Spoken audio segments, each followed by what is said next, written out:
In this video, I'm going to be attempting to do what, until recently, was considered impossible. And for the first time, solo every Horde raid boss in the game. These bosses have a combined total of 40 million health, and with numerous respawning guards and other NPCs protecting them, not to mention the Horde players themselves, a broken mechanic making one boss seemingly impossible to destroy. Can one player really kill all these bosses? Well, we'll see.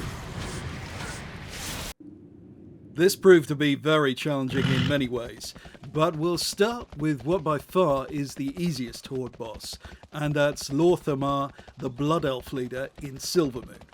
You'll have to take a flight from Stormwind through the portal to the Ghostlands and then through the golden forests of Eversong Woods to reach Silvermoon. Once you reach Lorthema, run straight past him, his guards and the other NPCs into the Orb of Translocation area, where you can drop combat. Here, before I engaged Lorthema, I met my first true challenge. A paladin of the Holy Light sought to thwart my assassination attempt. Long we fought. Champion of the Darkness pitched against Champion of the Light for what seemed like minutes. And then, heroically and bravely, she ran away. Now, you can pull Lorthema away from his guards exactly as I'm showing here to get him 1 versus 1. Although Lorthema's health will take you the best part of an hour to take down to 0, this is otherwise a trivial encounter, as Lorthema's arcane abilities don't seem to have been scaled up properly.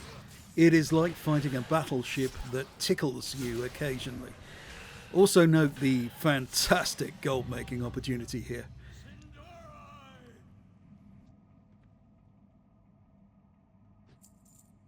Now, the next fight against the mighty Tauren chieftain, Bane Bloodhoof, should have been just as simple. But in fact, Bane has a completely unintentional super mechanic that has wiped numerous raid groups over the years. He simply stops fighting randomly and resets for no obvious reason. This can occur when he's on 90% health or 5% health, making this truly game-breaking. Apparently this has been happening for at least 6 years, so well done Blizzard. Looking into this further, I discovered the source of the problem. It seemed that Bane would reset automatically if he used his Thunderclap ability and then couldn't find another opponent, which naturally is what would happen against a solo opponent. I thought about this for a while. A post on Wowhead suggested kiting Bane to the corner of his tent. The thinking here is presumably that if you can keep Bane close to you, the proximity of the boss would re-aggro him and not allow Bane to drop combat. This seemed to work and also reduces the number of ads that turn up to help Bane. Other than the reset bug, the fight does not present any problems for a decently geared Death Knight. In both Silvermoon and Thunder Bluff, you almost never see any high-level players, so you simply have a tank and spank fight with some ineffectual ads. It takes about the same time to kill Bane as it does Lorthema, as they have identical health pools. Just under an hour. Now the next fight should be impossible, and probably is on most high population realms, because we are going to Orgrimmar itself, and kill the leader of the Warspear tribe, Rokan, who seems to be occupying the position of War Chief in the game, even if not the lore. The reason this shouldn't be possible is that Orgrimmar has a lot of Horde players in it normally who will rush to the boss's aid.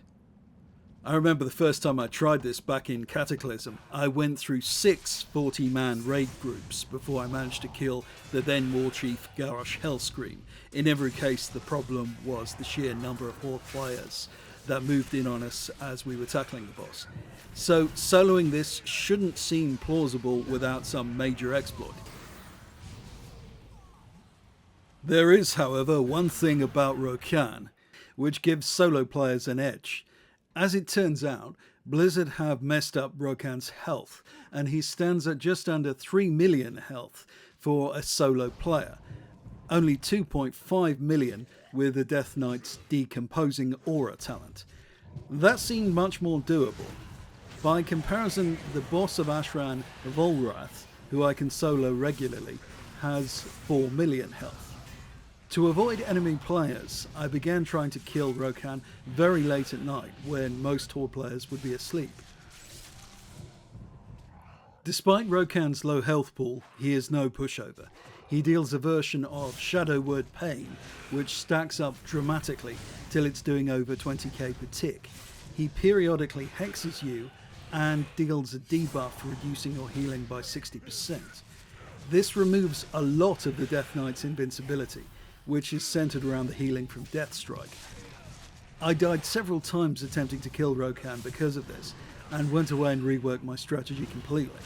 Turns out that if you focus your Death Knight talents and enchants on damage mitigation with talents like Tombstone, rather than self-healing, you can survive everything Rokan throws at you.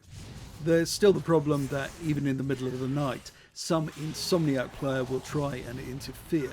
For example, this player killed me with Rokan on less than 1% health.